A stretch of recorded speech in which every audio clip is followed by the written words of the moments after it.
Hi, this is Yahoo. I'm a micro-option trader. It's 12:03 p.m. October 24, 2025, Japan time.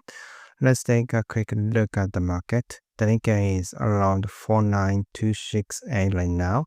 Earlier this week on Monday, it hit 49186, then dropped into the low 48000s for a bit, but has climbed back toward 49000 today. So we are basically moving sideways, a kind of range bound market between 4.9 and 4.8. Volatility remains elevated, loudly starting. Yesterday, the Nikkei volatility briefly fell to 2.7, but today it's back up again around 2.8.7. So still hovering in the high 20s 13 zone. The PI is around 8.83 times, and the EPS briefly topped 2600 yen, but closed yesterday at 2583, although the Nikkei remains strong. The yen is at 1552 since the Takaichi administrations took office. The currency has weakened again, which naturally supports Japanese equities.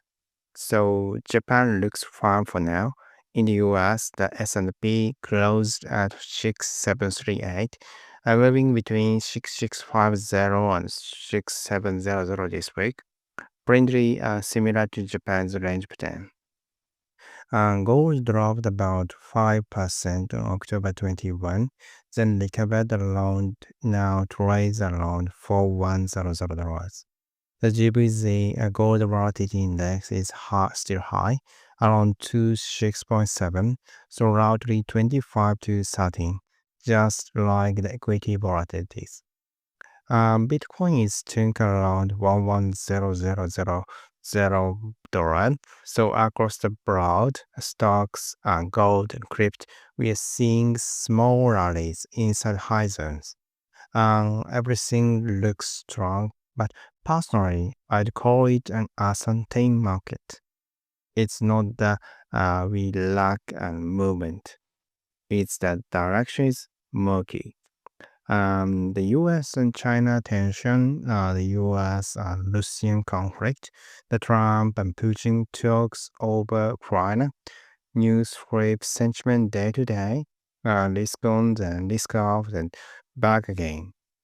Even within a day, Japan's awards feels risk off, then the US session rebound while we are asleep. And then by morning, the markets back up again. Hard to read any real trend. My personal view has not changed. Under Takaichi, Japan is heading toward a deflation. The market still dances to leftover liquidity. A final rally born from the old easy money era. Socially, too, things are shifting. You cooperate, people are less enthusiastic about inbound tourism. People don't like inbound tourism. What was once open-armed has turned slightly cautious, and the governments follow public mood. So yeah, appreciation or at least a policy title and the way could make sense politically.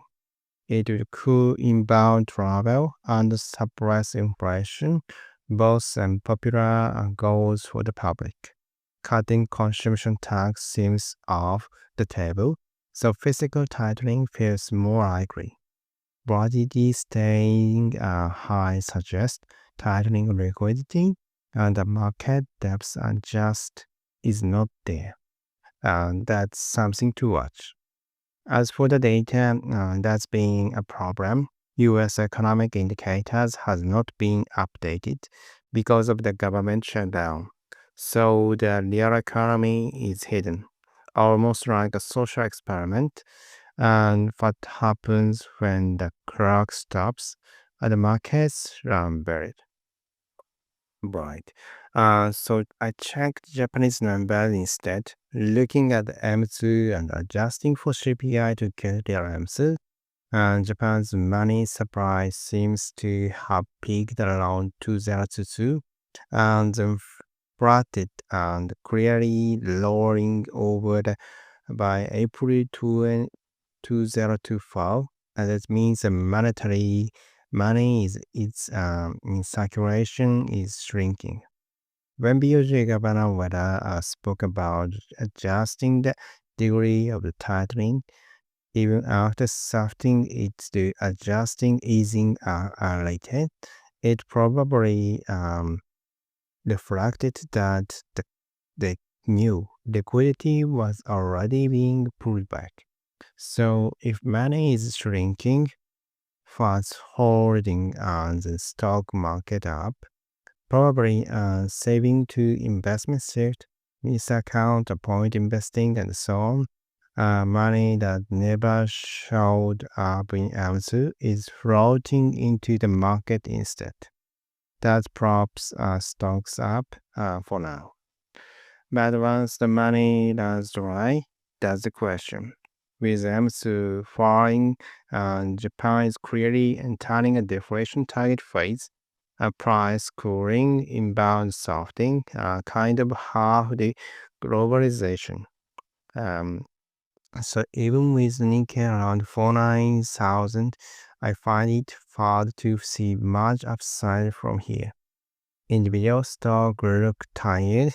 The index is propped up by semiconductor as AI linked names, but broader strength is not there. So yeah, I can't be optimistic right now. That's all for today. Follow my contents link but image for more. See you tomorrow.